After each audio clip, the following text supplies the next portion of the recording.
Hello, my name is Victor Montagnese, and today I'll be showing you how to put together an interesting Western dish I'm sure you all are familiar with, chili. However, this is no ordinary chili.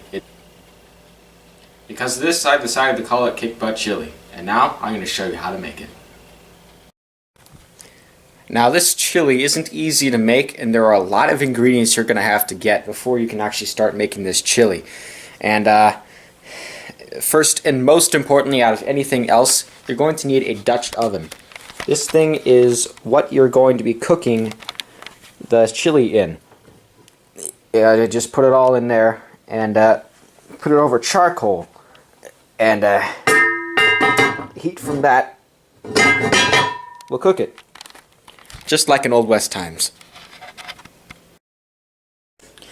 Okay, next up you're going to have to need 2.5 pounds of ground beef. Or buffalo, it can be either of those. Actually, I would prefer buffalo because it has a sort of a different taste, and that's sort of what they had out in the West. We also need 1 pound of sage sausage. Okay, now you're also going to need a few vegetables. You're going to need 1 large red onion, 1 large green bell pepper, 1 clove of garlic, and a jalapeno, preferably not on a stick. Alright, next we're going to need the liquids. I use V8 juice, the original and the spicy hot kind.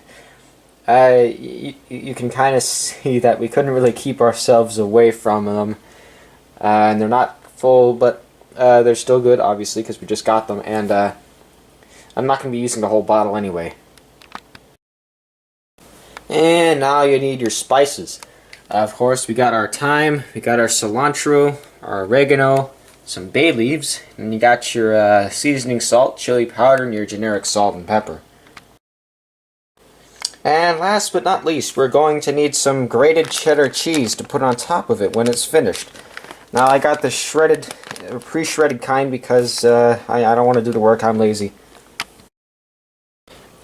Now this is optional, but you can also have beans in there as well. It's not, well, you can. I recommend it because I mean beans are amazing, especially in chili. But there's if you really don't want beans, you don't have to put them in there. It's just an additive that I find has really improved the recipe. Well, that was exhausting, but after getting all the ingredients, really that's mainly the hard work. The only thing left to do, pretty much that's hard, is just to cut up the vegetables. Okay, so we want to cut these vegetables up as small as possible so that we can get as much flavor out of these as possible. And the more surface area of these vegetables that's touching the liquid part of the soup, the more flavor that will go into them. So, if I just slice these up here now, and yeah, put them into just a small dice. That should be sufficient enough.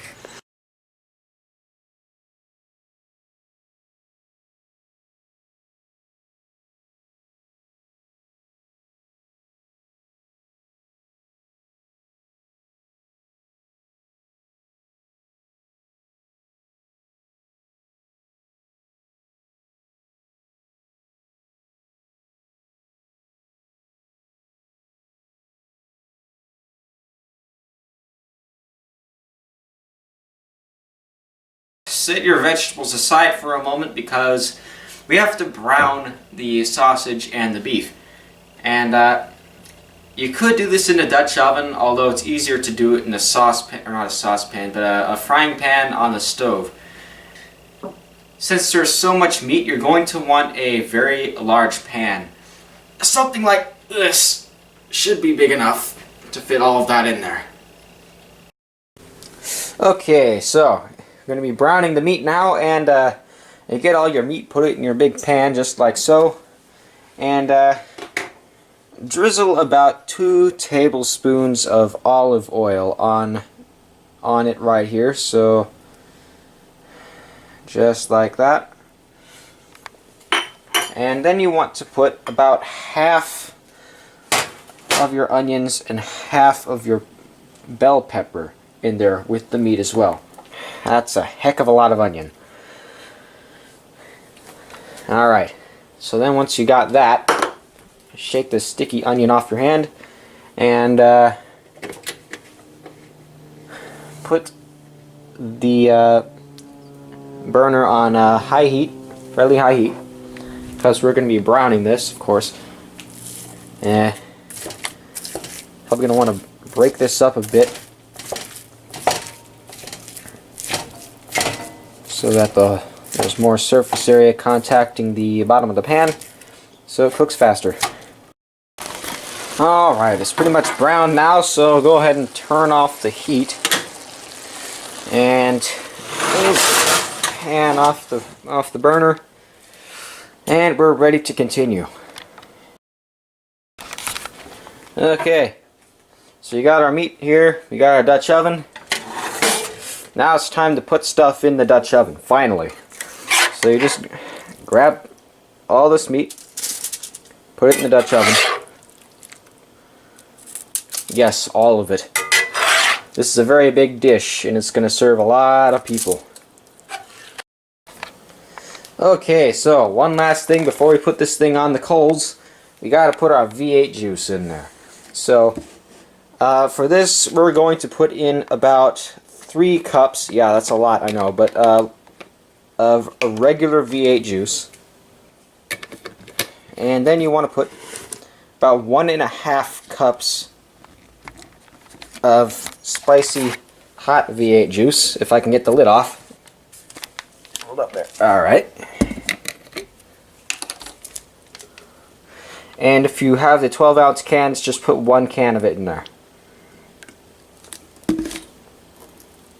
Okay. Stir it up a bit. Make sure you don't rip that aluminum foil, because if you rip that aluminum foil, it's going to be a disaster. It's going to get all over the food. You're not going to want to do anything about that after that. It's pretty much ruined. So be very careful with the aluminum. Oh yeah, and one more thing. How about just go ahead and throw that garlic in there.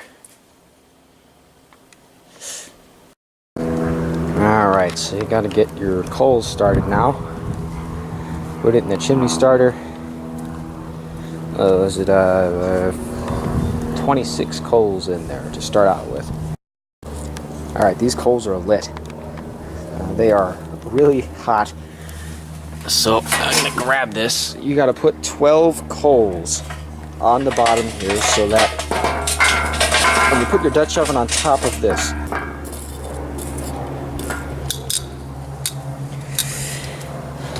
now get your Dutch oven, put it on top, just like that. Then get the rest of your coals and put them on top of the lid.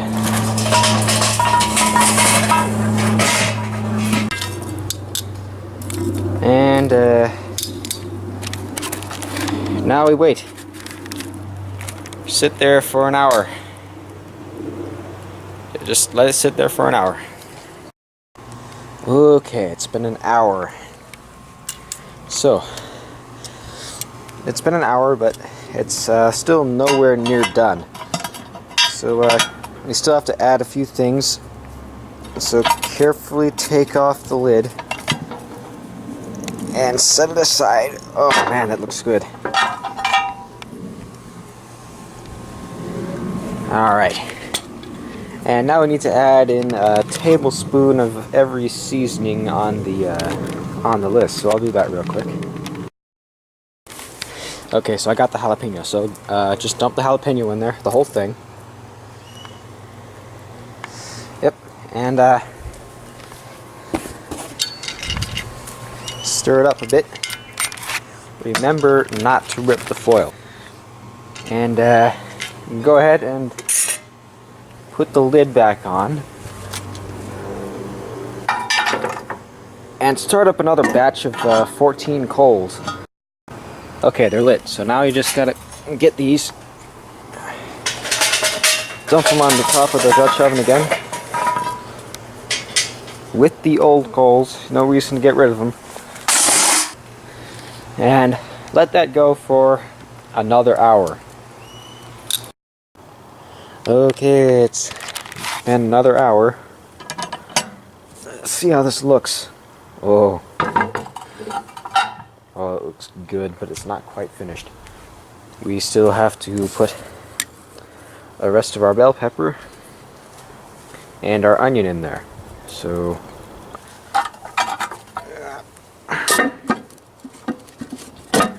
okay, so for this last part, I'm actually gonna heat up 18 more coals instead of 14 this time, because those peppers and onions are still raw, and we need the temperature to be just a bit hotter. Alright, I think we're all good. This is 18 coals. I'm going to put them on top here. Then after this, we're just going to let them cook for another half an hour. Oh my gosh, it's done. It's finally done. Except,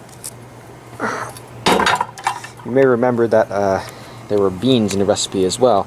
If you didn't want the beans, then it's done. But if you wanted beans, then now's the time you put the beans inside the chili and you let it cook for another 5 minutes. Just to let the beans warm through.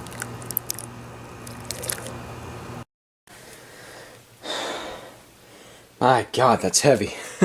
Okay, so once it's done, you can bring it inside, take the lid off, and it's ready to serve. Still, do not rip the foil. It doesn't look too good in this white bowl, but who cares? And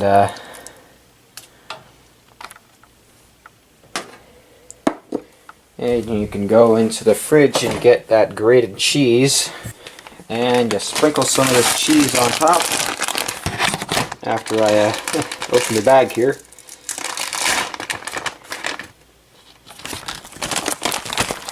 Okay, you just get some of your cheese, sprinkle it on top, and you could also put sour cream on here if you felt like it. And there you go. There's your kick butt chili right there.